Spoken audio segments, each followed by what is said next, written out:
What's going on, everyone? It's Justin here, and this is another home tech episode. And in this video, we're taking a look at the Meraki espresso machine. This is the retail model, and as someone who checked out the prototype quite a few months ago, I've been really excited for the retail release. And honestly, there's been a lot of hype around this machine, raising almost $2 million on Kickstarter. I have thoroughly been impressed by this machine in so many ways, and I feel like it is the perfect medium for anybody who wants to have some control and manual control of their coffee making process, fine-tuning exactly the way that you would like, but also having something that is interactive, intuitive, and one that you're actually able to be involved in the fun manual aspects of the coffee making process, but at the same time, be able to rely on the automated elements of the machine, thus making it a semi-automatic machine. I want to give a huge thanks to Meraki for sponsoring this video, so let's just go ahead and hop right into it. So when it comes to the design, it is absolutely beautiful. It's available in black and in white, and it's a 3-in-1 machine that has the grinder, the group head, and the steam one that is built in with a transparent water tank in the back here that is actually able to hold quite a nice capacity.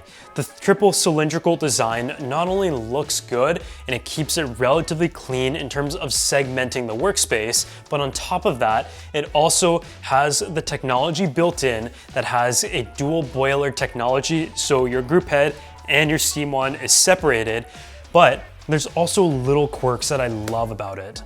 You take a look at this little magnetic tray here. It also has a scale built in to the grinder and where your actual espresso cup is, so it is able to weigh everything and time things automatically. You also have a screen right here on the technological side of things. Using the touchscreen, you're able to navigate the interface, fine-tune your steam settings, as well as your brew settings and your grinder settings, all very easily directly on the screen. And as I mentioned, the walnut finish is also beautiful, and they include all of the accessories, including a walnut and stainless portafilter, a tamper, a distributor, all in a beautiful walnut tray, and it really includes everything that you need to get started.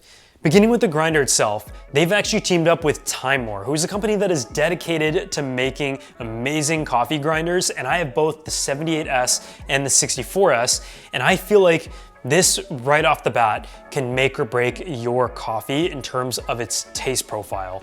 But the fact that Meraki has teamed up with a company that specializes in making a great grinder to integrate one within the machine is awesome.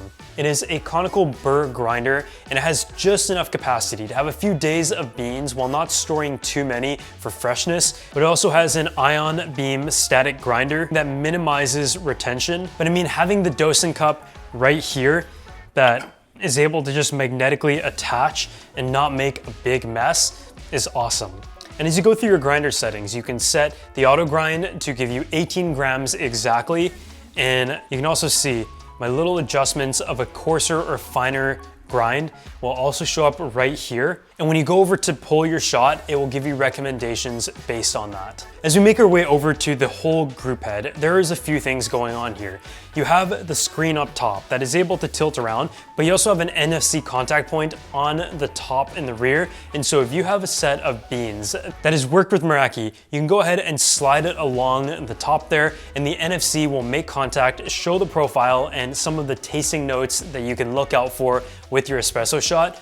But more specifically, it is able to set the grind size recommendation as well as the temperature of the shot, the timing, and all that kind of stuff that the roaster may have intended for you to enjoy the beans the way that they had created them. And this is called the Coffee Sense technology. You can always fine-tune that experience, but what they've done here is pretty impressive and kind of built an ecosystem that only time will tell as to whether or not it will expand. It features a commercial grade rotary pump that gives you a consistent 9 bars of pressure. And as you pull your shot, the timer, as well as the scale that has been built into here with the drip tray on top, is able to give you references as to whether your shot was too fast or too slow.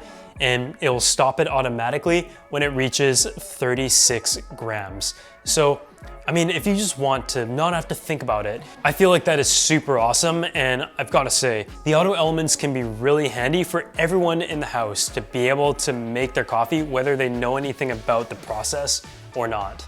I have found that when it comes to the taste profile of the coffees, it has just been so enjoyable, and it really comes down to how the grinder processes the beans, but also how it's able to dial it in with the perfect temperature, the timing, and suggestions to be able to maintain consistency. It is also really fast to heat up, taking only about 3 to 4 minutes. And as we make our way over to the steam wand, this is another part where the automated process is able to take over.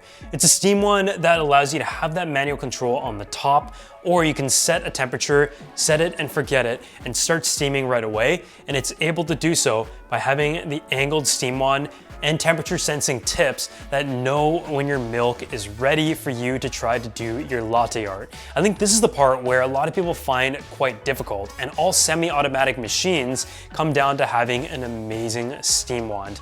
By being able to maintain and reach the temperature, having the dual boiler so you don't have to wait for the steam wand to heat up on its own, but also seeing how good of a job the automatic steam wand is able to do. I mean, the whole package that Meraki has delivered here is honestly impressive. And as you can see from the latte art, the steam wand has done an impressive job in frothing the milk. And even as someone who's had the machine for a while but hasn't really picked up learning how to properly froth milk, I find that for most of the process, I'm able to do it quite manually, but when it comes to frothing the milk and steaming it, I still have to revert to the automatic function a lot of the times. So as I mentioned, I actually had the second version of Prototype late last year. And honestly, that version was already quite refined and impressive, but in the retail model, Meraki has made some changes that are going based on feedback from the industry and from customers to take the experience to the next level of refinement. Some of the misconceptions include the plastic portafilters, which in this case, there are no plastic portafilters. It also doesn't have an uncovered or naked PCB board anymore. It is now a fully covered board for enhanced protection. And the steam wand has also been strengthened so it doesn't tilt, move, or adjust without you wanting it to automatically on the retail model here. And when it comes to the repairability on the machine, this is definitely something that I had wondered as well as a new player to the industry. Are you going to be able to service this machine, or if anything breaks, are you able to fix it? And Meraki has reported that this is a machine that even with limited technological knowledge, you are able to service. It is modular, and you can also utilize their global network of service providers, but if you want to send the machine to Meraki to fix, they'll cover all associated costs and shipping, as well as customs and duties for them to repair. This is a machine that I actually came across on Instagram when it was just the early prototype models, and after having a chance to use the updated prototype and now the retail model, it is great to see a Kickstarter product have so much hype but live up to it when it comes to performance. As always, if you guys enjoy this video, make sure to go ahead and drop a like, subscribe to the channel, and this has been another episode of Home Tech, where we deep dive a product that I personally love, and I know you guys love watching coffee videos as well, and I've tried to bring more of that into the channel, but I'll see you guys in the next one.